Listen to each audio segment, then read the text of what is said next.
नमस्कार, एपी सेन्टरमा स्वागत छ। म समा थापा। कोरोना संक्रमितको संख्या तीव्र गतिमा बढिरहेको छ। कोरोना रोकथाम र नियन्त्रणका लागि सरकारी काम प्रभावकारी भएन र पारदर्शिता पनि देखिएन भनेर आम मानिसमा चासो र चिन्ता व्याप्त छ। कोरोना नियन्त्रणका लागि सरकार के गरिरहेको छ? सरकारको आगामी रणनीति के छ? यस विषयमा कुराकानी गर्नका लागि स्वास्थ्य तथा जनसङ्ख्या मन्त्री भानुभक्त ढकालसँग कुराकानी गर्नेछौँ। मन्त्रीज्यू, एपी सेन्टरमा स्वागत छ। धन्यवाद। सर्वप्रथम कोरोना नियन्त्रण र रोकथामका लागि सरकारले निभाइरहेको भूमिकाप्रति तपाईँ कतिको सन्तुष्ट हुनुहुन्छ? हामीले गरेको प्रयास, हामीले जुन अहोरात्र खटिरहेका छौँ, राष्ट्रव्यापी रूपमा जुन अभियान चलेको छ, सबैले साथ सहयोग दिनुभएको छ। सबै राजनैतिक दलहरू, नागरिक समाजहरू, उहाँहरूको साथ सहयोग पनि छ। यत्रो लामो अवधिसम्म लकडाउन गर्दा नेपाली जनताले दुःख पीर सहेर भए पनि साथ दिनुभएको छ। सङ्क्रमण नबढोस् भन्नका निम्ति कष्ट सहेर भए पनि सरकारले गरेको आह्वानप्रति जुन साथ सहयोग छ, यो चाहिँ सराहनीय छ।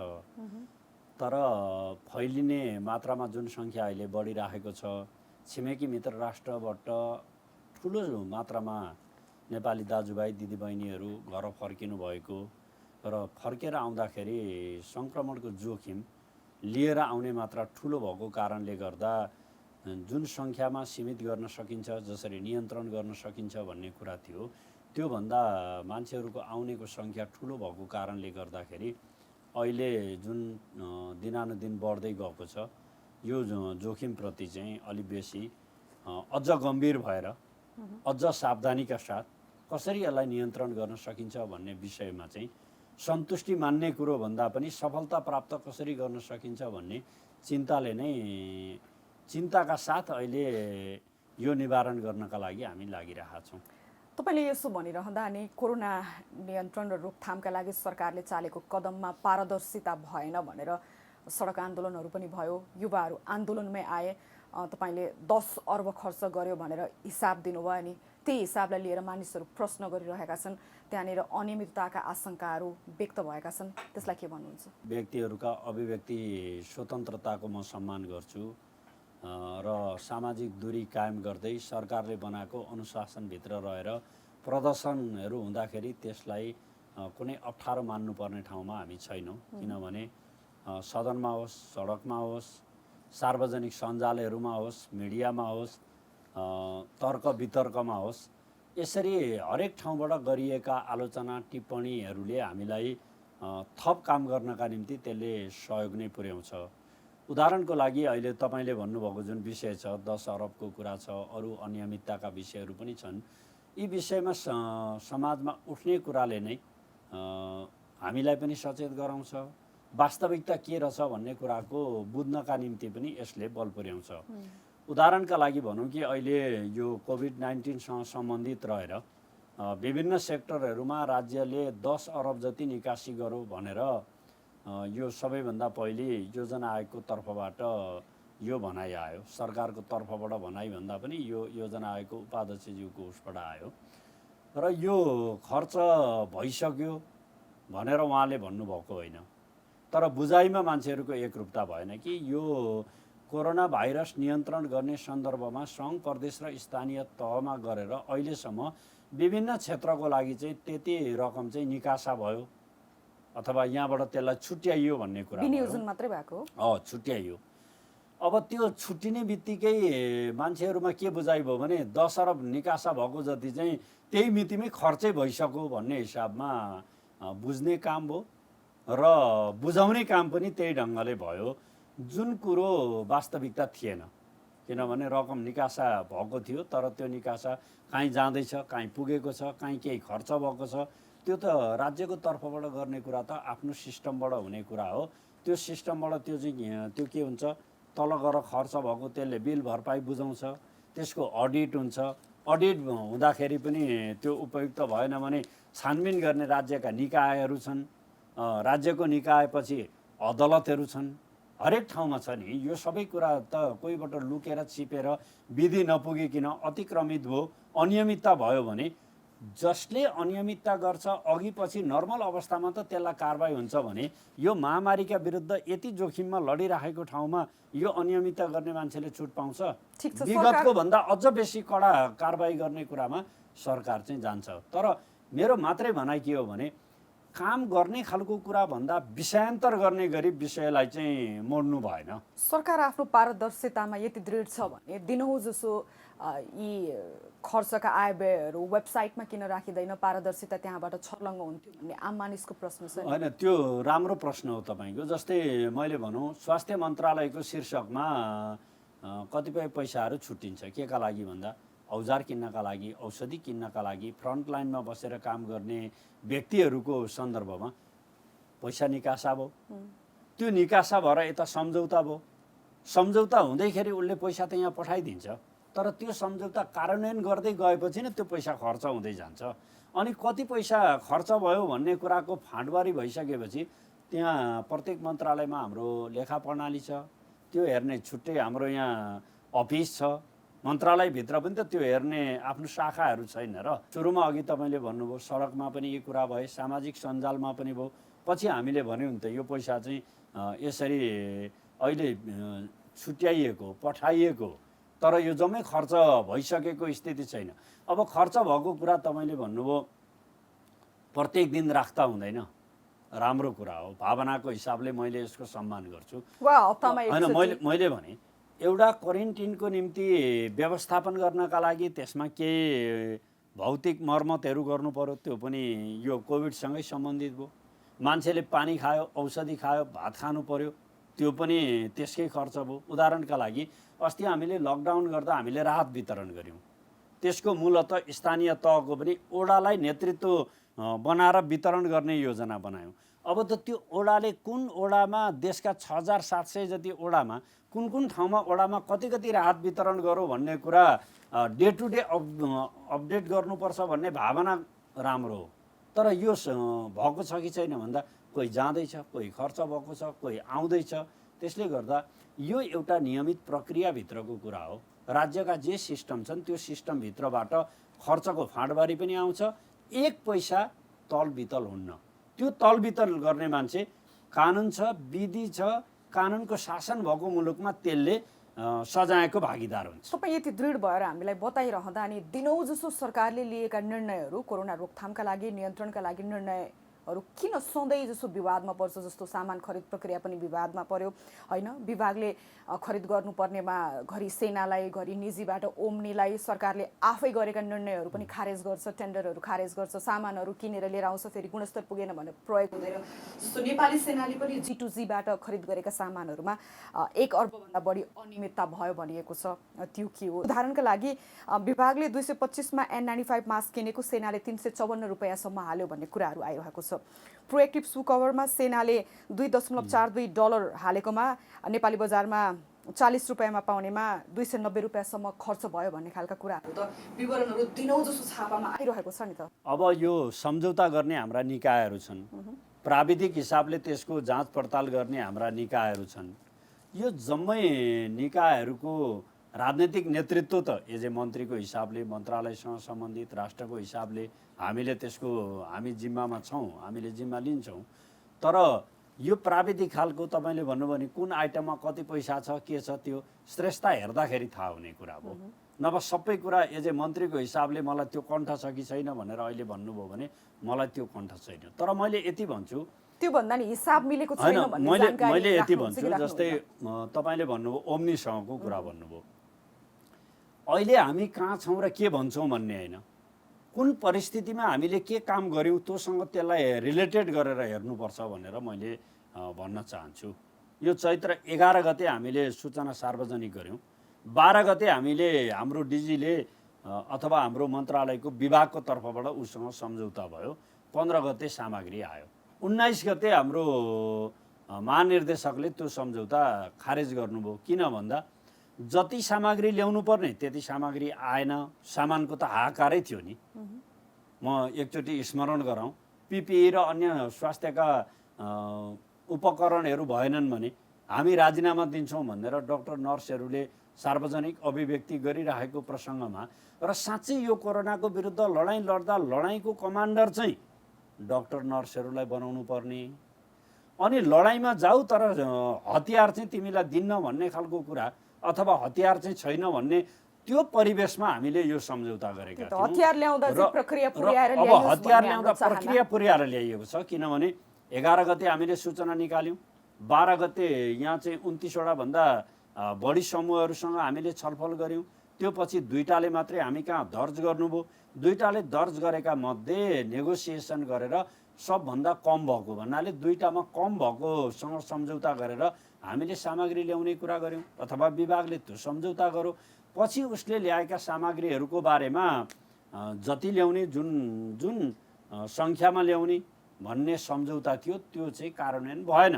त्यसले गर्दा त्यो अभावलाई पूर्ति गर्ने खालको सन्दर्भमा यसले काम पुरा नगर्ने भयो भनेर विभागले त्यो सम्झौतालाई खारिज गर्यो। जनदबाव पछि होइन, मानिसहरूको आक्रोश आशंका अनियमितताका कुरा उठेपछि जनदबाव यस्तो आलोचना टिप्पणी मान्छेहरूका आफ्ना आफ्ना कुरा त हुन्छन्। म त्यतिखेरको बारेमा पनि एउटा कुरा क्लियर गरौँ, त्यतिखेर जे विषयमा महँगो सामग्री भयो भनेर कुरा उठेको थियो नि, मलाई लाग्छ त्यो सामग्री त्यो ओम्नीले ल्याएकै थिएन।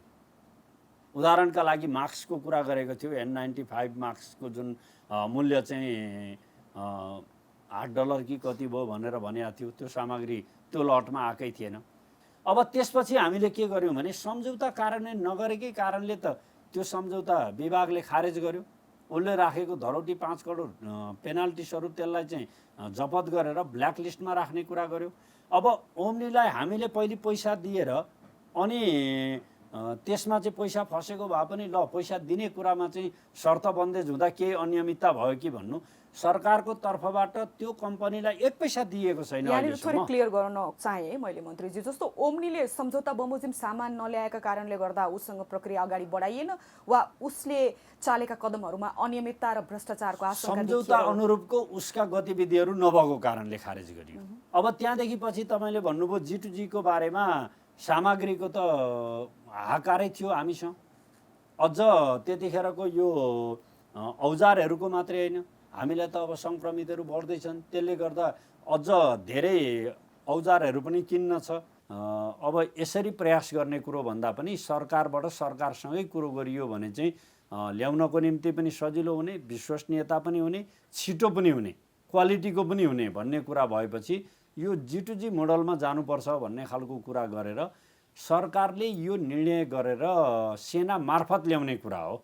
यो सेनाले जम्मै आफै निर्णय गरेर ल्यायो जस्तो विभाग थियो, मन्त्रालय थियो, किन सेनालाई भूमिका बढी दियो भन्ने आशंका। यो सामग्री ल्याउने खालको कुरामा G2G गर्दाखेरि एकदम सहज हुन्छ। त्यसमा परराष्ट्र मन्त्रालय पनि संलग्न छ, अर्थ मन्त्रालय पनि संलग्न छ। सामग्री ल्याउने भएको हुनाले ल्याउने र लाने ढुवानीका लागि पर्यटन मन्त्रालय पनि छ। यसका लागि नै हामीले उच्च स्तरीय कमिटी मार्फत त्यो कुरा गरेर हामीले मन्त्री परिषदबाटै यो G2G को कुरा गरेर सेना मार्फत आउने गरी यो व्यवस्थापन गरिएको हो। त्यसले गर्दा सेनाले आफै सम्झौता गर्यो, स्वेच्छाले सामग्री ल्यायो, त्यसले गर्दा त्यहाँ भयो। सेनालाई ल्याउँदा प्रश्न उठाउन नपाउने भएको हुनाले यो बेला पनि अनियमितताका लागि त्यो गरियो कि भन्ने जुन प्रश्नहरू छन्, यी विगतमा यही प्रवृत्तिमा हुर्किएकाहरूबाट त्यही आफ्नै जस्तो अहिलेकाले पनि गरौँ होला भनेर अनुमान गर्नुभएको हो भने त मेरो भन्नु केही छैन। लकडाउनमा बसिएको छ, फुर्सदिला मान्छे छौँ, दिन बिताउनका लागि केही न केही गर्नु पर्यो भन्ने हिसाबले नकारात्मक एटिच्युड पस्किँदाखेरि सन्तुष्ट लाग्ने कुरा प्रकट भएको हो भने पनि मेरो भन्नु केही छैन। यदि होइन भने यो G2G मार्फतबाट हामीले ल्याएका छौँ। यसमा तलबितल हुने खालको कुरामा त राज्य छ, राज्यका निकाय छन्। मैले अघि भने नि भ्रष्टाचार यो सरकारले गर्दैन, भ्रष्टाचार हुन दिँदैन, भ्रष्टाचारीलाई कारबाही गर्न कानुनी दायरामा ल्याउँछ। यसमा कुनै इफ बटले कम्प्रोमाइज गर्ने खालको पक्षमा हामी छैनौँ।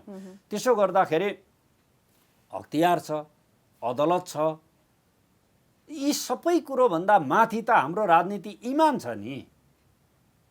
मैले यति कुरा हरेक निर्णय नै विवादमा पर्नु त यो महामारीको समयमा त्यति राम्रो त सुनिएन नि। जस्तो सेनाले नै सामान ल्याउँदा 1 अर्ब भन्दा बढी घोटाला भएका कुराहरू विवरण त छ्यापछ्यापी छ त, सेनाले ल्याएको बढी मूल्य तिरेको भनेर। यस्तो छ, यसमा मैले के भनौँ भने दसैँ तिहारको बेला तपाईँ हामीले सामग्री किन्न गयौँ भने अघिल्ला दिन त्यही पसलमा जुन सामग्री जुन मूल्यमा पाइन्थ्यो भोलिपल्ट जाँदा त्यही सामग्री त्यही पसलमा त्यही मूल्यमा नपाइने पनि हुनसक्छ। किन भन्दा त्यसको आवश्यकता कति छ। अनि मैले हिजो यो सामग्री यतिमा किनेको थिएँ, आज तपाईँले चाहिँ योभन्दा बेसी हाल्नु भएछ, त्यसले गर्दा तपाईँको नियत बेठिक हो नपाइएको कुरा हो, यथार्थ हो कि अथवा कुनैमा बेसी कुनैमा यी पनि त हामीले पसलमा किन्नु पर्यो कुनै कुरा भने सबैमा एउटै हुन्छ भन्दा यस्ता कुराहरूलाई मूल आधार बनाएर सेना जस्तो संस्थालाई विवादमा ल्याउने गरी टिका टिप्पणी गर्ने कुरो भन्दा पनि सावधानी हुने कुरा, अनियमितता भएको कुरा छ भने तथ्यका आधारमा हामी अगाडि जान सकिहालिन्छ नि। 1 अर्बको ल्याप्सेस देखिएको छ भने हामी जस्तो गरिब मुलुकका लागि जति नै ठुलो महामारी भए पनि त्यो एउटा ठुलो रकम हो। जस्तो सामान खरिदमा मात्रै होइन, खरी पार्टीको क्वारेन्टिनमा पनि खाँदै नखाएको औषधिलाई 1 करोड 28 लाखको बिल निकालियो र सादा खानाको लागि 4000 सम्मको बिल निकाल्यो सेनाले भनेर त सर्वत्र आलोचना र प्रश्न गर्ने ठाउँ त छ नि त। त्यही क्वारेन्टिनमा बसेका मानिसहरूको गुनासो के छ भन्दाखेरि एक छाक खानाका लागि 4000 तिर्नुपर्ने वा एक दिनको खानाका लागि 4000 सम्म खर्च गर्नुपर्ने तवरको खानेकुरा हामीले खाएका थिएनौँ भनेर क्वारेन्टिनमै बसेका मानिसहरूले भनिरहेका छन्। यस्तो छ, यसमा के छ भन्नुहुन्छ भने यो क्वारेन्टाइनको कुरा होस् अथवा अस्पतालको कुरा मैले पनि सुने। कतिपय हामीले पोजिटिभ केस देखिएका साथीहरूलाई अस्पतालमा राख्दाखेरि 2 जना 3 जना मान्छेहरू 14-15 दिन बस्दा धेरै पैसाको डिमान्ड भयो भन्ने कुरा। डिमान्ड हुने कुरा नै आफैमा ठुलो कुरो भएन, त्यो हो कि होइन भन्ने कुरो त यकिन गरेर न हामी त्यसको पेमेन्ट गर्छौँ होला। अब जस्तै तपाईँले भन्नुभयो 4000मा खाना खाएँ, अहिलेसम्म भक्तपुरको खरिपाटीमा बसेर आफ्नै पैसाले यो पछिल्लो पटक त हामीले के बनाएका थियौँ, लकडाउन सुरु गरेपछि आफ्नै खर्चमा बस्ने भनेका थियौँ। बसेको व्यक्तिहरूले आफ्नो खर्चमा खानुभयो, अन्त खानु त भएन, खुवाउन त सरकारकै तर्फबाट खुवाइयो।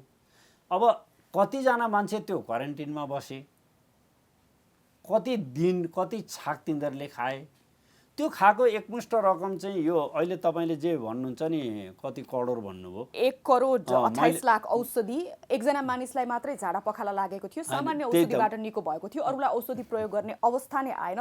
तर सेनाले 1 करोड भन्दा बढी त औषधिकै बिल तयार पारेको छ मैले भन्दैछु कि मैले त पहिलो पटक सुने। यस्तो खालको कुरा त त्यहाँ राज्य छ, निकाय छ, कति बस्यो कति खर्च भयो भन्ने खालको कुरा आउँदैन र मलाई लाग्छ यो अतिरञ्जनापूर्ण नकारात्मक सन्देश प्रवाह गर्नका निम्ति गरिएको प्रचारभन्दा अरू केही होइन। यसमा सत्यता छ भन्ने कुरा म विश्वास गर्दिनँ। भनेर त सेनाले जुन एउटा क्याटरिङलाई जिम्मा दिएको थियो त्यो क्याटरिङले बकाइदा निकालेको बिल हो यो होइन, त्यो रहेछ भने त्यसमा छानबिन हुन्छ, कारबाही गर्नुहुन्छ। मन्त्रीज्यू, म पनि यो चाहन्छु कि यो विपदको घडीमा सरकारले लिने रणनीतिहरू के हुन्छ, क्वारेन्टिनका अवस्थाहरू के छन् भनेर हामी त्यतातर्फ महामारीतर्फ उन्मुख हौँ भनेर।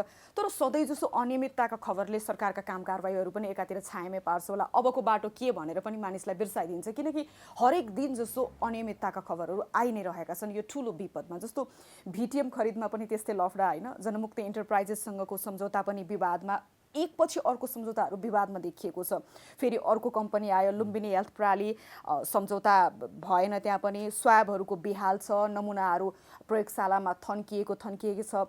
सो मेडिकल सामग्री खरिदमा नै विभाग मन्त्रालय अनेकौँ तहका कर्मचारीहरू बीच यो गोल चक्कर छ, यसबाट उम्किन सरकारलाई गाह्रो भइरहेको छ भन्छन्। यसमा के छ भन्नुहुन्छ भने 1-2वटा विषय योसँग अन्तर्निहित छन्। एउटा हिजोदेखि काम गरिरहनु भएको र हिजोकै शैलीमा काम गर्न पाइएन भन्ने पक्षले पनि अथवा त्यो कारणले पनि समाजमा नकारात्मक सूचना प्रवाह गर्नका निम्ति काम गरेकै छ। किनभने एक छत्र बलशाली उपस्थिति थियो, हिजोको परिवेश, हिजोका विभिन्न खालका यहाँभित्रको बसउट आउजाउ सम्पर्क सम्बन्ध थियो होला। अब त्यो खालको एक्सिस अहिले नभएको कारणले गर्दाखेरि पनि एक खालका व्यक्तिहरू यसबाट मर्माहित हुनु स्वाभाविक नै भयो। अन्यथा यो तपाईँले भन्नुभएका यी धेरै कम्पनीहरूको बारेमा अरू छ। अहिले हामी महामारीको यो लडाइँमा छौँ। यो लडाइँ जित्नको निम्ति हामीसँग उच्च मनोबल भएको स्वास्थ्य क्षेत्रमा अगुवा गर्ने डाक्टर, नर्स, सबै स्वास्थ्य कर्मीहरू यसको नेतृत्वमा हामी सबै लडाइँको मैदानमा छौँ। सामग्रीहरू र औषधिको हिसाबले अभाव हुन दिनु हुँदैन, यो राज्यको दायित्व हो। किनभने मान्छे बचाउने कुरा नै त्यो सँगसँगै पारदर्शिता पनि त मेन्टेन हुनु मान्छे पर्यो नि बचाउने मन्त्रीज्यू। कुरा सबैभन्दा महत्त्वपूर्ण कुरा हो र यो मान्छे बचाउने कुरा पनि राज्यको तर्फबाट गर्दा हामी विधि प्रक्रिया सम्मतबाटै गर्छौँ। विधि प्रक्रियाभित्र कमजोरी कुनै पक्षबाट यो वा त्यो कारणबाट भएको छ भने यो वा त्यो बहानाबाट त्यो छुट हुँदैन। टेन्डरहरू पनि शनिबार नै निकाल्ने जस्ता कुराहरू आइरहेको छ। अनि जस्तो अहिले पिसिआर खरिदमा अनि पिसिआर एउटा मैले त्यो 11 नम्बरमा परेको कम्पनी जसले चाहिँ 8 करोड बढी कबोलेको थियो, त्यसैलाई नै पिसिआर खरिदको टेन्डर दिइयो भन्ने कुरा छ नि, यो कति सत्य हो? महामारीले त तेरो निर्णय भएको छैन, म आउन ढिला गर्छु भन्दैन नि। त्यसले गर्दा महामारी नियन्त्रण गर्नका लागि चाहिने सामग्रीहरू हाम्रा कानुनहरूले अरू विलम्ब गर्छ भने त्यसलाई सहजीकरण गरेर हामी छिटो गर्ने कुरामा चाहिँ सैद्धान्तिक रूपमा क्याबिनेटले त्यो हामीलाई निर्णय गरेर दिएको छ। हामी त्यसका आधारमा जान्छौँ। तर प्रक्रिया पुर्याउने कुरा र कानुन सम्मत गर्ने खालको कुरामा चाहिँ कुनै छुट कसैले पाउँदैन। जस्तो गोलकबरमा 11 नम्बरमा रहेको कम्पनीलाई जसले 8 करोड बढी कबोलेको थियो त्यसैलाई नै टेन्डर दिइयो भन्ने कुरामा कतिको सत्यता छ? पिसिआर खरिदका अनि लागि यो चाहिँ अब म भन्दा स्वास्थ्य विभागको महानिर्देशकसँग गर्नुभयो भने, किनभने यो टेन्डर र अरू ठेक्का प्रक्रियाको बारेमा यहाँ मन्त्री सचिव जस्तो 8 करोड हैन त्यही मैले ल्याप्सेस भनेको त यो ठुलो रकम हो नि। हैन मैले यहाँ भन्दैछु मन्त्री मान्छेहरूले बुझ्दा के हुन्छ भने मन्त्रालयमा अब तल कसैले केही गरौँ भने पनि जवाबदेहिता स्वास्थ्य मन्त्रालय भनौँ भने त्यसको त लिनै पर्यो। तर यसको प्रक्रियाको कुरा भन्नुहुन्छ भने यो टेन्डर गर्ने, सम्झौता गर्ने, कसलाई दिने कसलाई नदिने यो सबै अधिकार चाहिँ कानुनत त्यो महानिर्देशक हो।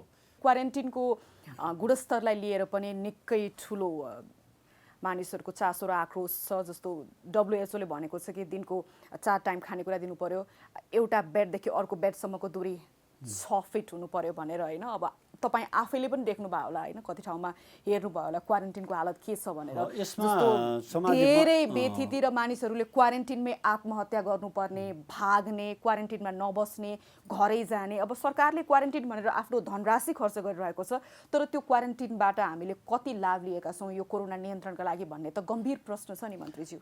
हामी कहाँ बुझाइ एउटा के छ भने कुनै प्रश्न उठ्यो भने त्यो सबै सर्वकालिक यसैको जिम्मा हो कि भने जस्तो गरेर बुझिन्छ। मलाई लाग्छ यो क्वारेन्टिन पछि तपाईँले विदेशबाट आउने मान्छे ती पनि स्वास्थ्यले नै ल्याउनु पर्ने होला भन्ने सायद बुझाइ तपाईँमा पनि होला जस्तो मान्छु मैले। तर यो महामारीको मैले मान्छु निर्मूल गर्ने वा सामान्यीकरण गर्ने कमान्डर त तपाईँ हो नि त। त्यही भन्दैछु मैले। यो महामारीका विरुद्ध लड्ने स्वास्थ्य मन्त्रालय यसको कमान्डर हो। नैतिक रूपमा यसको जिम्मा लिन हामी तयारै छौँ। राम्रो हुँदा जस बाँडेरै लिउँ, नराम्रो भएको जति मेरै भागमा मात्रै परे पनि त्यो बिहोर्न म तयारै छु। क्वारेन्टाइनको स्थानीय व्यवस्थापन गर्ने जिम्मा स्थानीय तहको अथवा स्थानीय सरकारको भनौँ। त्यसको सुरक्षाको जिम्मा सुरक्षा निकायको हो र त्यसमा औषधिहरूको अभाव हुन नदिने कुरा, स्वास्थ्य जनशक्ति पुर्याउने कुरा चाहिँ त्यो स्वास्थ्य मन्त्रालयको जिम्मेवारीको कुरा हो। समग्रतामा सरकारको मन्त्रीको हिसाबले भन्नुपर्दा क्वारेन्टाइन अव्यवस्थित भयो त्यसको जिम्मा मैले लिनुपर्छ।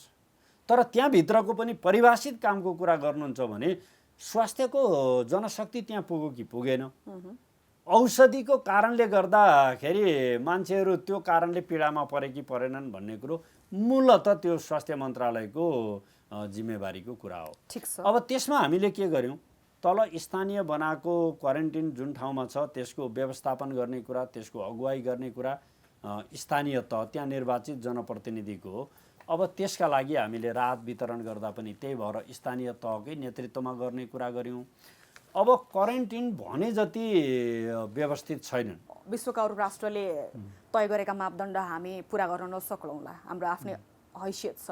तर सामान्य कुराहरू नि जस्तो 4 छाक खाना नभए पनि 2 छाक खाना, मानिसहरू क्वारेन्टिनमा खान नपाएर आफ्नै घर गएको खाना भनेर समाचार आइरहेको छ।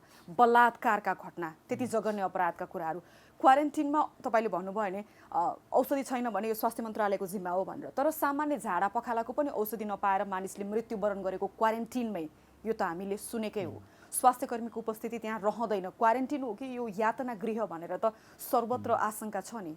तपाईँले भन्नुभएको एउटा विषयसँग म के सहमति जाहेर गर्छु भने हाम्रा जुन खालका सामाजिक संरचनाहरू छन्, भवनहरू छन्, त्यो भित्रको व्यवस्थापनलाई उन्नत बनाउँदा हामीले WHO लगायतको धेरै कुराहरू हामीले पुरा गर्न सकेका छैनौँ। एउटा दोस्रो कुरो, कुनै विद्यालयमा हामीले 100 मान्छेलाई राख्नका लागि भनेर तयारी गऱ्यौँ, तर छिमेकी मित्र राष्ट्रबाट एकै दिन 1000 मान्छे आयो भनेदेखि 100 को लागि तयारी गरेको ठाउँमा 1000 मान्छे आउने कुरो गर्दाखेरि त्यो मापदण्ड अनुरूप राख्ने खालको कुरामा कठिनाइ भएको छ। दोस्रो कुरा। तेस्रो कुरा, अहिले पछि यी विभिन्न खालका समस्याहरू आइसकेपछि हामीले हाम्रो तहबाट छलफल गरेर अहिले हामीले सुत्केरी महिला, बालबालिकाहरू, तिनीहरूलाई चाहिँ यो सामूहिक खालको क्वारेन्टिन भन्दा पनि छुट्टै राख्ने खालको व्यवस्थापन गर्नुपर्छ। जहाँसम्म क्वारेन्टिनभित्रको बलात्कारको कुरा छ, मैले हिजो राष्ट्रिय सभामा बोल्दाखेरि पनि सम्बोधन गर्दाखेरि पनि भनेको छु र म यति कुरो दोहोऱ्याउन चाहन्छु कि यो बलात्कार भन्ने कुरा चाहिँ जघन्य सार्वजनिक अपराध हो। यो नेपाली समाजको, हामी सबैको साझा एउटा कालो कलङ्कको टीका पनि हो र नेपालमा व्यक्तिहरूलाई कारबाही गर्ने तहमा मृत्युदण्डको व्यवस्था छैन। त्यो मृत्युदण्डभन्दा बाँकी रहेको हदैसम्मको कारबाही गर्ने खालको कुराप्रति नेपाल सरकार त्यसमा प्रतिबद्ध छ। जस्तो यो महामारीसँग जुझ्नका लागि त एउटा साइन्टिफिक विधि हुन्छ नि, होइन, पद्धतिहरू हुन्छ होला। अलिकति यो संरचनागत समन्वय नभएको जस्तो, अहिले त 3 तहको सरकार छ, 3 तहको सरकार बीच नै कसले के गर्ने भन्ने मिसअन्डरस्ट्यान्डिङ जस्तो देखियो। जस्तो कपिलवस्तुको क्वारेन्टिनमा रहेकालाई बिना टेस्ट घर पठाइयो भन्ने कुराहरू आयो, होइन। दाङघोराईमा PCR रिपोर्ट नआउँदै घर पठाइएका 17 जनामा चाहिँ कोरोना देखियो। सरकारले एउटा निश्चित विधि नअपनाएको हो कि गर्न खोजिरहेको छ, तर विधिमा भएन भने त त्यसको कुनै रिजल्ट आउँदैन नि। जस्तो खर्चमा खर्च भइरहेको छ क्वारेन्टिनमा राखेर, तर रिपोर्ट नआउँदै तपाईँले घर पठाइदिनु भयो भने समुदायमै संक्रमण फैलियो। यो कसले रेगुलेट गर्छ? यो यस्तो हो सामाजिक, कहिलेकाहीँ के हुन्छ भने घटनाहरू सबै योजनाबद्ध पनि हुँदैनन्, कहिलेकाहीँ आकस्मिक पनि हुन्छन्। तर हामीले चाहिने होमवर्क पनि नगरे कहिलेकाहीँ आकस्मिक पनि हुन्छन् र घटनाहरूमा काहीँ अपवाद पनि हुन्छ। जस्तै मैले एउटा दृश्य अहिले तपाईँले भन्दा सम्झिएँ। पहिले उता भारतबाट आउने मान्छेहरूलाई आउन नदिएर 10 गजामा राखियो। हामी देशमै आएर क्वारेन्टाइनमा बस्ने भनेर भन्नुभयो। करिब 300-400 मान्छे आएर एउटा स्कुलमा बस्नुभयो, तर रात नकर्तै उज्यालो हुँदाखेरि ती सबै भागेर हिँड्नुभयो। यसको अर्थ के? ती मान्छेलाई त्यहाँ ल्याएर सरकारले भगायो भनेर भन्दा प्रश्नै त गर्न सकियो, किनभने सरकारले ल्याएर किन राखेन त? हामीलाई विश्वास के भयो भने क्वारेन्टिनमा मान्छेहरू यो नियमावली भनेपछि बस्नु होला भन्ने। तपाईँले भन्नुभएका कतिपय ठाउँमा चाहिँ केही अस्तव्यस्तताहरू भएका होलान्। मैले त्यो एकदमै सबै दुधले नुहाएको मात्रै छ यस्तो दाबी गर्दिनँ। जस्तै कपिलवस्तुको कुरा गर्नुहुन्छ भने हाम्रो कपिलवस्तु चाहिँ अहिले एउटा प्रतिनिधि घटना हो। अहिले हाम्रो जिल्लाको हिसाबले भन्ने हो भने त्यो दोस्रो उच्च जोखिमको जिल्ला हो। पहिलो रौतहट हो, त्यो पछि कपिलवस्तु, तेस्रोमा दैलेख पर्छ। अब त्यहाँ सीमित साधन स्रोतहरू, उताबाट आउनेहरूमा चाहिँ एकैचोटि ठुलो सङ्ख्या देखिँदाखेरि, जस्तै 600 को हाराहारीमा त्यहाँ सङ्क्रमित व्यक्तिहरू रहँदाखेरि सबै मान्छेहरूलाई अस्पतालको बेडहरूमा राख्ने खालको व्यवस्थापन भएन। क्वारेन्टिन जस्तै ठाउँमा चाहिँ साथीहरूले व्यवस्थापन गर्नुभयो। अब त्यो पछि त्यसमा केही असावधानीका पक्षहरू, अब व्यक्तिका फेरि आफ्ना आफ्ना नेचर हुन्छन् नि। अघि तपाईँले भन्नुभयो क्वारेन्टिनमा बसेका मान्छेहरू आत्महत्या गरेर पनि मरे। यो महामारी आएपछि मात्रै मान्छेहरूको आत्महत्या गर्ने कुरा त होइन नि, त्यसलाई बढावा दिएको छ। त्यसले गर्दा समाजमा सामाजिक मनोचिकित्साको बारेमा पनि अब एजुकेट गर्नु पर्यो भन्ने कुरा पनि आइरहेको छ।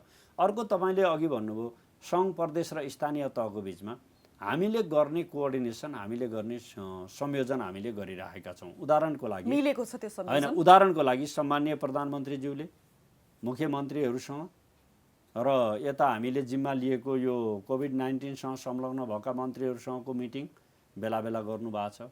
हामीले सामाजिक विकास मन्त्रीहरूसँगको मिटिङ पनि बेला बेला गरेका छौँ।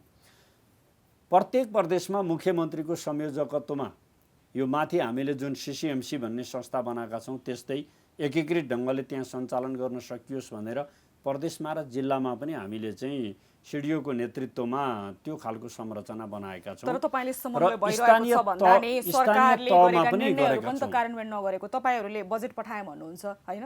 स्थानीय तहहरू गाउँपालिकाले क्वारेन्टिनमा 1000 को रसिद काटेर मानिसहरूलाई भर्ना लिइरहेका छन्। यो महामारीसँग लड्नको लागि यो एकरूपता निर्णयका लागि एकद्वार प्रणाली कहाँ छ र?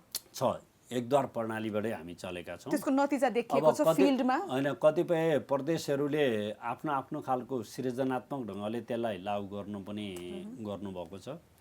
कतिपय प्रदेशहरूले चाहिँ अब धेरै ठुलो सङ्ख्यामा गरौँ भन्ने पनि छ।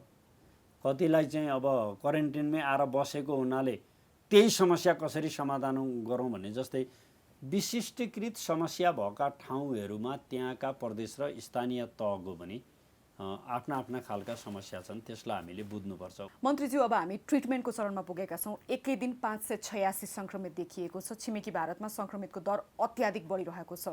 भारतकै उदाहरण दिन्छु, जस्तो रेलका डिब्बाहरूलाई चाहिँ अस्थायी बेडहरू बनाएर होइन एउटा म्यासिभ तरिकाले चाहिँ अब ट्रिटमेन्टको चरणमा हामी यसरी जाने भनेर रोडम्याप देखिएको छ। हामी कहाँ जस्तो अस्पतालहरूको क्षमता वृद्धि कसरी भइरहेको छ? सरकारले भनिरहेको छ कि असारसम्म सङ्क्रमितको सङ्ख्या 40,000 पुग्न सक्छ भनेर। 40,000 सङ्क्रमितको सङ्ख्या पुग्यो भने 10,000लाई मात्र एडमिट गर्नु पर्यो भने हाम्रो पूर्वाधारको अवस्था के छ? कति भेन्टिलेटर छन्, कति आइसियु छन्, कति अस्पतालका बेडहरू हाम्रा तयारी अवस्थामा छन्? यसमा सामान्यतया अन्तर्राष्ट्रिय उसको विषयलाई हेर्दाखेरि के देखिन्छ भने 80% सङ्क्रमित भएका व्यक्तिहरू चाहिँ माइल्ड केसका हुन्छन्। ती मान्छेहरू चाहिँ सामान्य उसबाट नै निको हुन्छन् भन्ने छ। 15%हरूलाई अक्सिजनहरूको र अस्पतालको आवश्यकता हुन्छ र 5% जति बिरामीहरू चाहिँ भेन्टिलेटर सेवा प्राप्त गर्नुपर्ने हुनसक्छ भन्ने ठानेर हामीले यसको व्यवस्थापनमा जाएका छौँ। यो अहिले तपाईँले भन्नुभएको सङ्ख्या अलि पहिलेसम्म हामीलाई के थियो भने यति पुग्दैन भन्ने थियो। तर पछिल्लो दिन मित्र राष्ट्र भारतबाट जुन सङ्ख्यामा व्यक्तिहरू आउनुभयो, अन्तर्राष्ट्रिय क्षेत्रबाट पनि दुःख पाएका नेपालीहरू जो नेपाल फर्कन चाहनुहुन्छ उहाँहरूलाई ल्याउने सरकारले जुन नीति बनाएको छ, यसो गर्दा सङ्क्रमितहरूको सङ्ख्या अलि ठुलो हुनसक्छ भनेर त्यो हामीले यति सङ्ख्या बताउनुको अर्थ मान्छेमा भय उत्पन्न होस् भनेर होइन कि भोलि त्यति हुँदा पनि सहजतापूर्वक व्यवस्थापन गर्न सकियोस् भनेर अहिलेसम्मको अध्ययनको आधारमा हामी त्यो प्रक्षेपणबाट काम गरिरहेका छौँ। करिब करिब साउनको तेस्रो हप्तातिर पुग्दाखेरि हामी यो सङ्क्रमितहरूको उच्च जोखिममा पुग्छौँ भन्ने एनालाइसिस हामीले गरेका छौँ। यो कतिको अब त्योभन्दा अगाडि नियन्त्रण गर्न सकिन्छ अथवा कसरी जान सकिन्छ, सबैभन्दा ठुलो त्यो अनुसारको हाम्रो तयारी चाहिँ हामीले गरेका छौँ। जस्तै पहिले हामी 5,000 को कुरामा थियौँ भने अहिले 15,000बाट 40,000सम्म बिरामी हुँदाखेरि पनि त्यसलाई कसरी व्यवस्थित ढङ्गले रेस्क्यु गर्न सकिन्छ भन्ने योजना बनाउने सन्दर्भमा प्रत्येक प्रदेशहरूमा चाहिँ कम्तीमा हामीले 1500 देखि 3000सम्मको आइसोलेसन सेन्टरहरूको निर्माण गर्ने। पहिले हामीले जुन कोभिड डेलिगेटेड हस्पिटलहरू भनेका छौँ त्यसको अतिरिक्त अस्थायी भए पनि त्यो खालको व्यवस्थापनमा राख्ने। तपाईले त्यसो भनिरहँदा चितवनको उदाहरण दिन्छु। कोरोना अस्पताल कोरोनाको संक्रमण नफैलिँदा धुम धडाकाले चलेको थियो। संक्रमण अलिकति बढ्ने बित्तिकै त्यो अस्पताल बन्द भइसक्यो। हाम्रो तयारी यस्तो छ। हैन, त्यो एउटैलाई दिएर तपाईले मैले उदाहरण दिए हैन, एउटा उदाहरण हो तर पनि नकारात्मक बिम्ब नै दिनुभयो। त्यसले पनि त्यस्ता कमी नदोर्युन् भन्ने कुराका लागि हामीलाई बलै पुर्याएको छ। तर यसको हामी सामना गर्छौँ। तपाईले भन्नुभएको एउटा कुरा ठिक के हो भने भारतमा जुन मात्रामा यो संक्रमितको सङ्ख्या बढिरहेको छ, अरू विश्वका मुलुकहरूभन्दा हामीलाई सबैभन्दा उच्च जोखिम त्यही कारणले हुन्छ। किनभने हावापानी, वस्तुस्थिति, साथ सिमाना, आवत जावत, रहनसहन, संस्कार, संस्कृति यी जम्मै कुराले गर्दाखेरि भारत उच्च जोखिममा रहने कुरा चाहिँ हाम्रा लागि त्यो ठुलो जोखिमको कुरा हो। र त्यहाँ गरेका कतिपय व्यवस्थापनको कारणले त्यसको प्रभाव पनि हामी कहाँ परेको छ। उदाहरणका लागि लकडाउन हामीले उस्तै बेलामा सुरु गऱ्यौँ, तर पछाडि उहाँहरूले त्यसलाई चाहिँ खुकुलो बनाउनु भयो। त्यो खुकुलो बनाउने कुराले अब सङ्क्रमणको सङ्ख्या एकदम बढै छ, तर सहजतापूर्ण भयो। त्यसको एक हदसम्म प्रभाव हामी कहाँ पनि परेको छ। देखिने गरी पूर्वाधारका विषयमा, अस्पतालहरूको पूर्वाधार बढाउने विषयमा सरकारले कहाँ के गरिरहेको छ? देखिएको यो टेको अस्पताल हो, त्यसमा पनि आइसियु भर्खरै बन्यो भन्ने सुन्नमा आछ। स्थायी संरचना त जादुको छडी जस्तो आजको भोलि नै तयार भइहाल्ने कुरा समय लाग्छ। हेर्नु भन्दा त यतिखेर पनि मन्त्रीले यही बोलो भनेर भन्नुहुन्छ।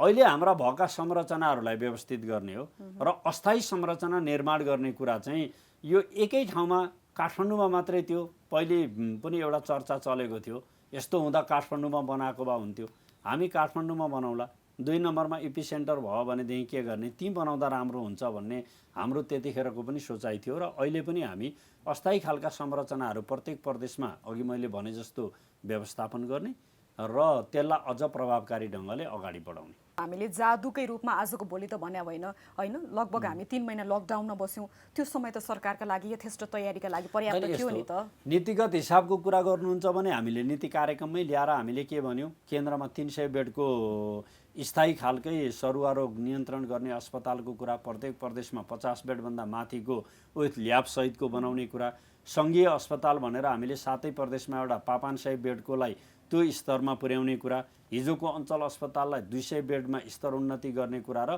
प्रत्येक जिल्ला सदरमुकाममा 50 बेडको अस्पताल छैन भने त्यसलाई लाने भन्ने कुरा त नीतिगत रूपमा हामीले बनाएर त्यसको बजेटको व्यवस्था गरिसकेका छौँ। तर त्यो व्यवस्थापनमा बन्ने संरचना अहिले यो महामारीका विरुद्ध लड्नका लागि हामीलाई काम लागिहाल्दैन, किनभने त्यो सैद्धान्तिक निर्णयको कुरा भयो।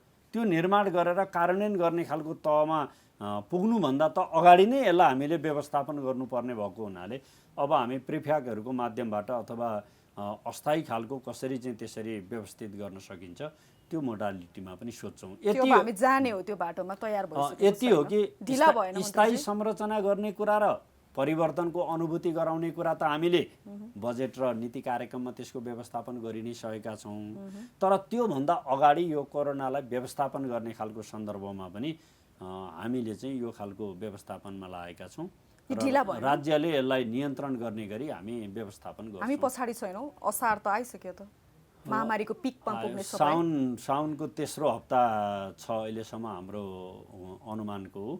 अहिले पनि हामीसँग छन्, बेडै नभएको होइन, क्वारेन्टाइनहरूको सङ्ख्या, आइसोलेसन बेडको सङ्ख्या पनि एउटा निश्चित सङ्ख्यामा छ। तर त्यसले पनि अहिले यो पछिल्लो जुन महामारीको सङ्क्रमणको स्वरूप देखिँदैछ, यसले अहिलेसम्म हामीले गरेको तयारीमा अझ थप तयारीमा लाग्नुपर्छ भन्ने कुरा देखाएको छ। र त्यसको पनि क्यालकुलेसन गरेर यी अब अहिले नै हाम्रो यहाँ मन्त्रालयमा पनि हामीले बैठकहरूको आयोजना गरेका छौँ। यो सङ्क्रमणको पारो बढिरहेको, यसमा सम्भावित जोखिमहरूलाई न्यूनीकरण गर्ने सन्दर्भमा कसरी जाने भन्ने बारेमा जस्तो यो निजी चाहिँ स्वास्थ्यमा हाबी भएको मुलुक हो।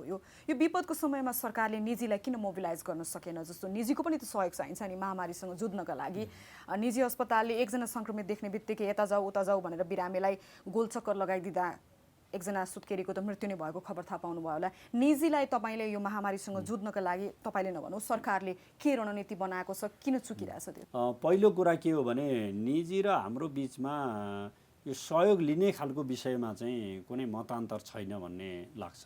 म सबैभन्दा पहिले यो विषय प्रष्ट गर्न चाहन्छु। अहिले त सुनिरहेछ त महामारीमा किनभने हामीले निजी अस्पतालहरूको अध्यक्ष हाम्रो वसन्त चौधरीजी, यो मेडिकल कलेज एसोसिएसनको अध्यक्ष हाम्रो बसुरीदिनजी, नेपाल मेडिकल एसोसिएसनको अध्यक्ष होइन, नेपाल मेडिकल काउन्सिलको अध्यक्ष, नर्सिङ काउन्सिलको अध्यक्ष, अनि हाम्रो स्वास्थ्य मन्त्रालयको सचिव र एकजना प्रतिनिधि भएको एउटा कमिटी छ। मूलतः स्वास्थ्यमा हामीले यो निजी क्षेत्रलाई सरकारी क्षेत्रलाई कसरी व्यवस्थित गर्ने, स्वास्थ्य क्षेत्रका प्रोटोकलहरू तयार गर्दाखेरि उहाँहरूको परामर्शमा नै हामीले गरेका छौँ। त्यो एउटा औपचारिक समिति नै बनाएका छौँ र उहाँहरूले हाम्रो मन्त्रालयसँग भन्दा अप्ठ्यारोमा सरकार र गैर सरकारी भन्ने हुँदैन, हामी सबै सरकारका अङ्ग हौँ। अहिले त अप्ठ्यारै छ नि हैन मन्त्रीजी, यो भन्दा अप्ठ्यारो मुलुकले कहिले बेहोर्ला र?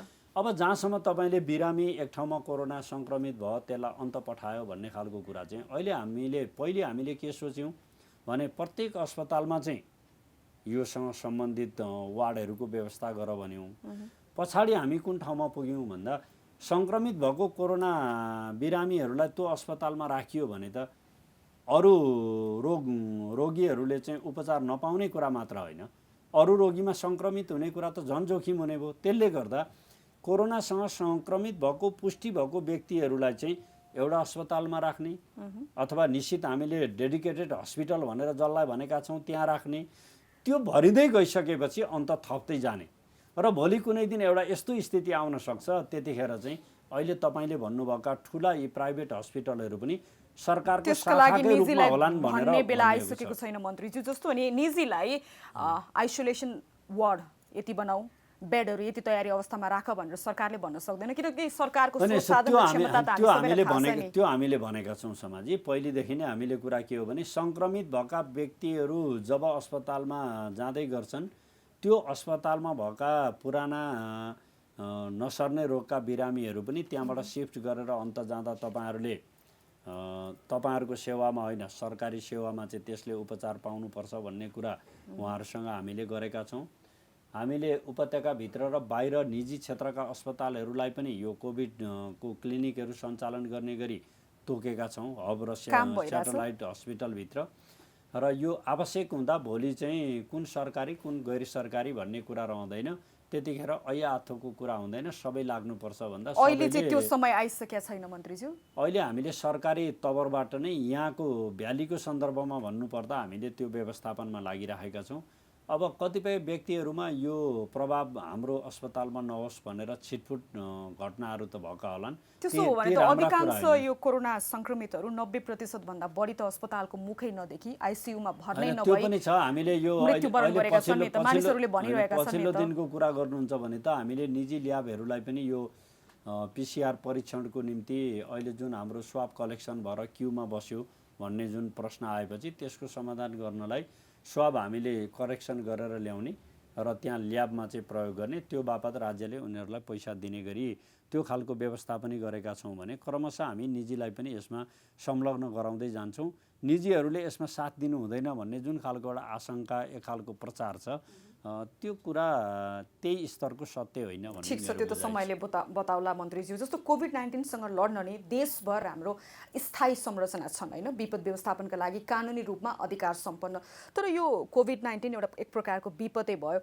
योसँग लड्नको लागि जस्तो गृह मन्त्रालय मार्फतका आधा दर्जन संरचनाहरू छन्, तिनलाई परिचालन नगरेर सरकारले अस्थायी समितिहरू बनायो, जस्तो उच्च स्तरीय संयन्त्र बनायो होइन, अहिले सिसिएमसी छ। यस्ता अस्थायी संरचनाहरूको चाहिँ उत्तरदायित्व कम हुन्छ। हाम्रा स्थायी संरचनालाई सरकारले किन प्रयोग गर्न सकेन भन्ने आशंका छ नि। अहिले यस्तो हो, यसमा बुझाइमा एकरूपता नभएको कुरो र बुझाउन नखोजिएको कुरो मात्रै हो भन्ने लाग्छ। स्थायी संरचनाहरूले परिभाषित आफ्ना कामहरू गर्छन्, तर तिनको भूमिका कमजोर पारियो भन्दै कमजोर पार्यो भनेर कसैलाई लाग्नु एउटा कुरा हो, तर कमजोर छ कि छैन त्यो आफैले त्यसको अनुभूति गरेको छ कि छैन।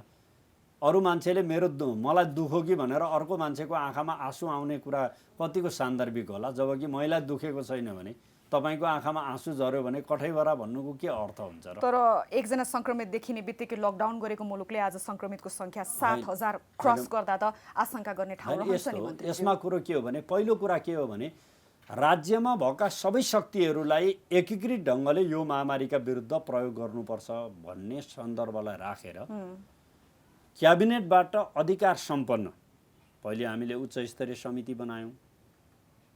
त्यो उच्च स्तरीय समितिपछि हामीले एक्सनमा एकरूपता आओस्, त्यसमा राज्यका सबै सुरक्षा निकायहरूलाई पनि त्यो केन्द्रीय कमान्डभित्र परिचालित गर्न सकियोस् भन्ने उद्देश्यले हामीले सिसिएमसीको अवधारणा ल्यायौँ। केन्द्रमा हामीले उप प्रधानमन्त्रीज्यूको नेतृत्वमा अहिले 10 जना मन्त्रीहरू भएको सिसिएमसी छ। तल प्रदेशमा मुख्यमन्त्रीको नेतृत्वमा त्यहाँको पीर्तनापतिदेखि सुरक्षा निकायको व्यक्तिहरू राखिएको त्यहाँ पनि त्यो संरचना छ र जिल्लामा पनि हामीले डिसिसिएमसी भनेर चाहिँ हामीले राखेका छौँ र त्यो समिति छ। जहाँसम्म तपाईँले भन्नुभयो यो उच्च स्तरीय समिति चाहिँ अहिले किन एक्टिभमा छैन भन्दा यो उच्च स्तरीय समिति बन्यो कतिखेर, मैले यसको अलिकति प्रसङ्ग बताउनु पर्ने भयो, हुन त समय हामीसँग त्यति धेरै छैन। फागुन 18 गते हामीले यो उच्च स्तरीय समिति बनायौँ। फागुन 19 गते सम्माननीय प्रधानमन्त्रीज्यू चाहिँ दोस्रो चोटि किडनी ट्रान्सप्लान्टको निम्ति टिचिङ हस्पिटलमा भर्ना हुँदै हुनुहुन्थ्यो र यो महामारीका विरुद्ध लड्नको निम्ति उप प्रधानमन्त्रीज्यूको नेतृत्वमा 9 जना मन्त्रीहरू सम्मिलित रहेको उच्च स्तरीय समिति बनाइयो र त्यसले एक हदसम्म काम गर्दै गयो। धेरैवटा बैठकहरू पनि बसे, त्यसले महत्त्वपूर्ण आफ्नो भूमिकालाई पनि पुरा गर्यो। त्यो पछि अब क्रमशः तपाईँले भन्नुभयो जस्तै सङ्क्रमितहरूको सङ्ख्या बढ्दै गयो, मान्छेहरू मर्न पनि थाल्ने स्थिति रह्यो। विश्वबाट पनि त हामीले सिक्नु पर्यो। त्यसो गर्दा भोलि महामारी आउँदा एक्सन प्लानमा जाने खालको कुरा, अन्तिमसम्म जुझ्ने कुराका लागि के गर्नु पर्ला भन्ने विषयमा राज्यका सबै निकायहरूलाई एकीकृत ढङ्गले यो महामारीका विरुद्ध, किनभने यो हाम्रो देशमा मात्रै होइन, छिमेकीमा मात्रै होइन। जस्तै भूकम्पहरू आउँदाखेरि के हुन्छ भने खास ठाउँमा आउँछ, सबै सहयोगी बन्न सक्छन्, तर यो त विश्वव्यापी नै छ, कसले कसलाई सहयोग गर्ने भन्ने खालको ठाउँमा भएको बेला आफूभित्रको सम्पूर्ण शक्तिलाई एकताबद्ध ढङ्गले परिचालित गर्ने अवधारणा अन्तर्गत यो सिसिएमसीको अवधारणा आयो। कोरोना नियन्त्रणका लागि एकबद्ध हुनका लागि अवधारणा आएको हो वा मानिसहरू के पनि भनिरहेका छन् भन्दा गृह र रक्षाको असल छ, यस कारणले गर्दा महामारी नियन्त्रण इफेक्टिभ हुन सकेन भन्छ। त्यही त मैले यस्ता कुराको पछाडि हामी लाग्नु हुँदैन, यी अफवाह हुन् भन्ने अर्थमा मैले भन्न खोजेको। त्यो उच्च स्तरीय समितिको संयोजक को हुनुहुन्थ्यो? रक्षा मन्त्री ईश्वर पोखरेल नै हुनुहुन्थ्यो। सिसिएमसीको संयोजक को हुनुहुन्छ? निर्देशक समितिको ईश्वर पोखरेल नै हुनुहुन्छ। भने एउटै व्यक्ति दुईटा कमिटी अथवा दुईटा संरचनाको प्रमुख भएर त्यही कामको निम्ति राख्ने कुरो भन्दा अब हामी एक्टिभली सबै शक्तिलाई एकीकृत ढङ्गले परिचालित गर्नुपर्ने ठाउँमा भएको हुनाले यो उच्च स्तरीय समिति भन्दा सिसिएमसीलाई चाहिँ प्रभावकारी बनाउनु पर्यो। अघि तपाईँले भन्नु भने क्वारेन्टिनको व्यवस्थापन भएन। अब हामीले सिसिएम एक्सन ओरिएन्टेड गर्नका लागि त तल स्थानीय तहलाई फिडब्याक दिनु पर्यो, त्यहाँको पुलिस प्रशासन सेना यी जम्मै कुरालाई पनि एकीकृत ढङ्गले सञ्चालन गर्न सकियोस् भनेर त्यो छ। के फरक आछ मन्त्रीजी, तपाईले फरक पाउनु भएको छ? अब त्यसले गर्दा फिल्डमा जस्तो क्वारेन्टिनको अहिले तपाईँले भन्नुभएको जुन छ नि, अब त्यही व्यक्ति संयोजक यता छ, त्यही व्यक्ति उता संयोजक छ, त्यो एक्टिभ भयो फलाना माथि यस्तो भयो भनेर प्रचार गर्नु के अर्थ छ? ल सिसिएमसीमा चाहिँ अर्कैले कमान्ड गरेको भए पनि उच्च स्तरीय समिति फलानु भएकाले त्यसलाई डिफर्म गर्ने भयो भन्नु जस्तो नि मन्त्रीजी, समितिका माथि समिति बनिरहेको छ, तर नि यथार्थमा फिल्डमा परिवर्तन आयो कि आएन? हैन, हामी एकबद्ध भएर कोरोनासँग लड्न सक्यौं कि सकेनौं, त्यो हो नि त मुख्य प्रश्न। त समितिको चिफको बन्यो भन्ने त तपसिलको कुरा भयो नि। अहिले फरक आएको छ कोरोनासँग जुझ्नका लागि सरकारी बलमा आएको छ। हामी लडिरहेका छौं। लड्ने कुरामा हिजो कतिपय कन्फ्युजनहरू थिए भने अहिले तिनीहरू दूर हुँदैछन्, हट्दैछन्। अब सबैको मनोविज्ञान एकैचोटि हट्दैन समाजी, यो समयले बताउँदै जान्छ, हट्दै जान्छ। मैले एउटा प्रसङ्ग यो उसमा एकदमै सम्झिरहन्छु। एउटा प्रश्नले मलाई सधैँभरि घोचिरहन्छ कि छलफल सुरु भयो, यो कोरोना नेपालमा किन नआएको होला भन्ने मान्छेहरू थिए। अलि पछि कोरोना आयो, कोरोना अरू देशमा जस्तो किन वात्तै हाम्रोमा बढेन भन्ने मान्छेहरू कोरोना फ्री देश हो भनेर त सरकारले नै प्रचार गर्यो। मैले त्यही पाएँ। त्यही पाएपछि कोरोना आयो, निकै बेर धीमा गतिले गयो, मान्छे मरेन। नेपालमा के कारणले कोरोनाबाट मान्छे नमरेको होला भन्ने मान्छेहरू त्यही प्रश्न गर्दै थिए। त्यो प्रश्नको एउटा श्रृङ्खला छ भन्ने ठान्छु।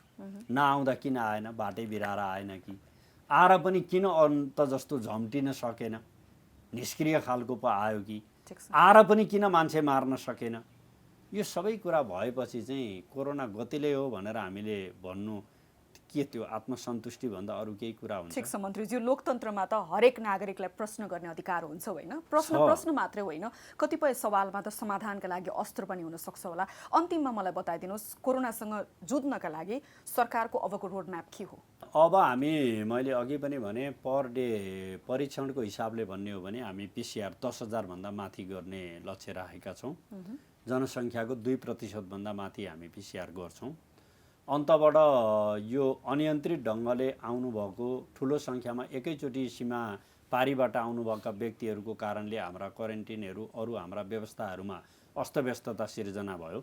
अब बिस्तारै त्यो नर्मल उसमा आउँदैछ। करिब करिब अहिले भारतबाट आउनेको सङ्ख्या 3,000 को रेन्जमा मात्रै आउने खालको कुरा भयो भने हामी आएको व्यक्तिहरूलाई पहिले नै परीक्षण गरेर मात्रै क्वारेन्टिनमा राख्ने, तत्पश्चात हामी समाजमा लाने खालको व्यवस्था गर्न सक्छौँ। यो सम्भव छ? यो बीचमा चाहिँ भुलको आए जस्तो एकैचोटि ठुलो आउँदा चाहिँ कसलाई गर्ने र कसरी गर्ने भन्ने खालको कुरामा अलिकति अस्तव्यस्तता भएको हुनाले यी कुराहरूले अलिकति हामीलाई प्रभाव पारेको छ। यो सङ्ख्या अलिकति बढ्छ किनभने यसमा कुनै कन्फ्युजन हुनुपर्ने कारण छैन। जुन ठाउँबाट आएका व्यक्तिहरू सङ्क्रमणको उच्च जोखिममा हुनुहुन्छ ती व्यक्तिहरू अझै परीक्षणको दायरामा आउनका लागि क्वारेन्टिनमा अवधि पुरा गर्दै बसिरहनु भएको छ। जस्तै मैले अघि भने 2 लाखभन्दा माथि आउनुभएको व्यक्तिहरू अस्ति 3 दिन अगाडिसम्म 1,70,000 मान्छेहरू क्वारेन्टिनमा हुनुहुन्थ्यो भने हिजो 1,30,000 मा झर्नु भएको छ। भने यो सङ्ख्या क्रमशः अलिकति तल आएपछि हामीले त्यसलाई चाहिँ व्यवस्थापन पनि गर्छौँ र अघि भने जस्तै विभिन्न ठाउँमा आइसोलेसन सेन्टरहरूको व्यवस्थापन गर्ने खालका कुरा सबै स्थानीय तह प्रदेश र केन्द्र सरकारको बिचमा समन्वयात्मक एकीकृत ढङ्गले परिचालित गर्ने कुरा, अभावहरू कहीँ छ भने त्यो अभाव दोहोरिन नदिने कुरा र जहाँ केही कुरा नपुगेको कारणले अस्तव्यस्त छ भने ती अभावहरूलाई पनि पूर्ति गर्ने कुरा, आलोचकहरूबाट रिसाउने भन्दा आलोचनाबाट शिक्षा लिँदै कमीहरू छन् भने त्यसलाई कमीहरू दोहोरिन नदिने प्रतिबद्धताका साथ अगाडि बढेर नै सबैको साथ सहयोगमा यो कोरोना महामारीका विरुद्ध विजय प्राप्त गर्नुको अर्को विकल्प छैन र सरकार त्यही ढङ्गले जिम्मेवारपूर्ण ढङ्गले आफ्नो भूमिका निर्वाह गर्न प्रतिबद्ध। मन्त्रीजी, अर्को एउटा महत्त्वपूर्ण प्रश्न नि, जस्तो कोरोनाबाट मात्रै मानिसहरू मरिरहेका छैनन् नि त होइन, अरू रोगहरू पनि छ। अस्ति भर्खरको उदाहरण दिन चाहन्छु। टेकु अस्पतालमा कार्यरत नर्स टेकु अस्पतालमै काम गरेको नाममा उनलाई कहीँ पनि उपचार गरिएन, प्रसुतिमा जाँदा उनको उपचार भएन, जबकि हातमा PCR रिपोर्ट नेगेटिभ थियो उनको। यो खालको त्रास छ, अरू अस्पतालले उपचार नै नगरिदिने कोरोनाको यति डरलाग्दो भएछ। त्यो रोक्नको लागि सरकारको तर्फबाट खै अनुगमन खै निर्देशन, मानिस त मर्छन् नि अरू रोगले पनि। होइन, छन्, त्यो तपाईँले भन्नुभएको कुरा सत्य हो। धेरै मान्छेहरूले चाहिँ स्वास्थ्य लिने कुराबाट वञ्चित भइरहेको विषयलाई मध्यनजर राखेर हामीले त्यसलाई सहज बनाउने कुराका लागि पनि हामी लागिरहेका छौँ। समाजमा यो कारणले गर्दा मनोवैज्ञानिक रूपले घटनाहरूको वृद्धि हुने कुराको विषयमा पनि हाम्रो गम्भीरतापूर्वक ध्यानाकर्षण भएको छ र सामाजिक मनोवैज्ञानिक व्यक्तिहरूबाट यो मनोचिकित्सालाई परामर्शको कार्यक्रमहरू पनि सञ्चालन गर्ने बारेमा हामी चाहिँ सोचिरहेका छौँ। नसर्ने रोगहरू, उच्च जोखिममा रहेका व्यक्तिहरूको उपचारको सन्दर्भमा पनि थप व्यवस्था गर्ने कुरा हामीले मन्त्रालयको तर्फबाट निर्णय गरेर पठाएका छौँ। अनुगमन र कारबाही चाहिँ अलिकति फितलो भएन मन्त्रीजी? जस्तो कारबाही खै त त्यस्ता निजी अस्पताल वा भनौँ सरकारी अस्पताल नै जसले अरू रोगहरू उपचार गरिरहेका छैनन् कोरोनाको नाममा? अहिले यस्तो छ, अनुगमनको पाटो पनि त्यो तपाईँले भन्नुभएको ठिकै हो। अब यी अस्तव्यस्तता भएका बेला कहिलेकाहीँ तपाईँले भने जस्तै सबै कुरा छिनमै पुग्दैनन्, किनभने कुन कुराले प्राथमिकता पाउने, कुन कुरा हेर्ने, नियमित छ छैन, अस्पताल चलेका छन् छैनन्, यो गलत गर्ने मान्छेलाई तुरुन्तै कारबाही गरौँ, कोरोनाले कारबाही नगरेको मन्त्रीले कारबाही गरौँ भनेर फेरि त्यही एउटा विषय बनेर कोरोनालाई नै बल पुग्ने गतिविधि होलान् कि? त्यसले गर्दा यस्ता कतिपय विषयहरू पनि सावधानीपूर्वकै गर्नुपर्ने भएको हुनाले त्यसको गलत फाइदा कसैले उठाएका छन् भने त्यो क्षणिक हो। ठिक छ, कोरोना नियन्त्रणका नाममा अरू मानिसहरूले सामान्य स्वास्थ्य सेवाबाट पनि विमुख नहुन् भन्ने हाम्रो अपेक्षा मात्रै हो। मन्त्रीज्यू, आफ्नो समय विचारका लागि यहाँलाई धेरै धेरै धन्यवाद। धन्यवाद। It's an AP1 presentation.